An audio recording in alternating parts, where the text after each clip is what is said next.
Hi, this is Dr. Morris. I'm recording a brief video trying to give further explanation to Unit 2, speaking for myself. Only a few of you mentioned that you'd be open to a synchronous meeting, so I decided just to do this recording. If anyone wants to speak to me one-to-one, I'd be glad to set up a Zoom, I started to say a Zoom to speak with you, or we can talk by phone or in my office. It's up for you. It's up to you. So let me know. I've taken just portions from the assignment to explain it. So I'm inviting you to write an argument about a topic that intersects your life in a personal way. And I'll leave it up to you to define personal.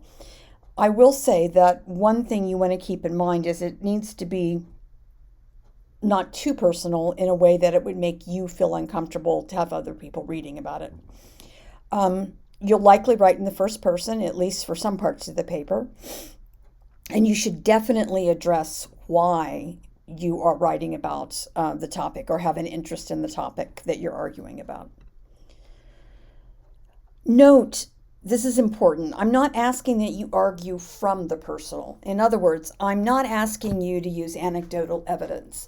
So because this happened to me, because this doctor treated me really badly, then all doctors are this way. Then I'm sure you'll have this experience with doctors. Instead, I'm asking you to explore an issue that has touched your life in some way. This is where your ethos or credibility will come into play. So because I had this bad experience with the doctor, I really care about doctor communication. And I want you to care about it as well. And here's some information I've learned from reading about this subject that I will explain to you how to be a better patient and how to help doctors help you better, that sort of thing. In other words, the personal gives rise to the need for the argument and for its exigency. I will say that we have a fairly natural sense of narrative being enough to establish exigency. If I tell you a story about something that happened to me, your tendency is likely to be to care about the issue. And of course that depends on our relationship and, whatever. But for the most part, we listen to people who've had bad experiences or interesting experiences or are making us aware of what life is like in their world in ways that maybe we never thought of. As exigency is a critical part of an argument. It is the justification for having your readers attend to the argument now. I like to call it a rhetorical intervention. So people don't notice the elderly and aren't aware of how difficult it is for them to negotiate buildings in terms of stairs and elevators. If you think of coming to GSU's campus and trying to get various places and you're on crutches, good luck.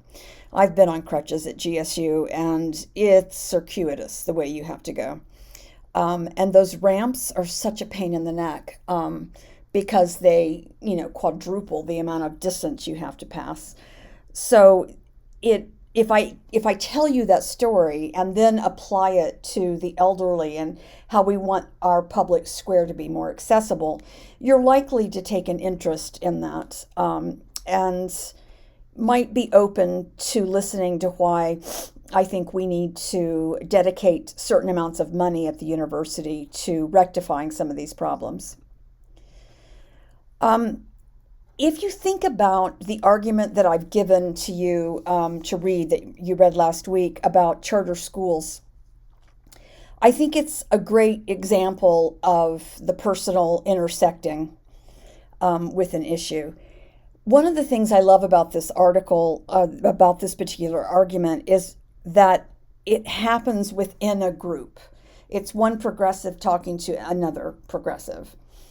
And I think those arguments tend to be a lot more interesting than people talking to each other across very polarized environments.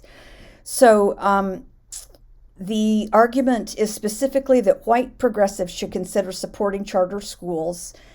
And keep in mind that support is a rhetorical concept. It might result in causing behaviors, say voting might be a way that happens. But it's asking for an intervention. It's an interruption in the rhetorically predictable stance that progressives may take towards public education. It then recommends a rhetorical response in that same audience. So remember, Bitzer's understanding of audience that we read about in Hauser is a group of listeners who can respond to the exigency. It's a perfect argument for me because I am that audience member. I'm a white progressive who tends to support public schools and have typically been anti-charter schools. And this article really got my attention and has changed my approach to the topic. Finally, the objectives of the paper, and you can also use these as the rubric. So you'll be evaluated on exigency or the need or urgency. Did you establish that need or urgency? Audience, listeners who are capable of responding to the exigency. Have you made clear who your audience is and what you want from them? What should they do? Constraints, this is less important than exigency and audience, but you might think about the ways in which your situation might have some limitations. And sometimes constraints actually wrap back around to exigency as well.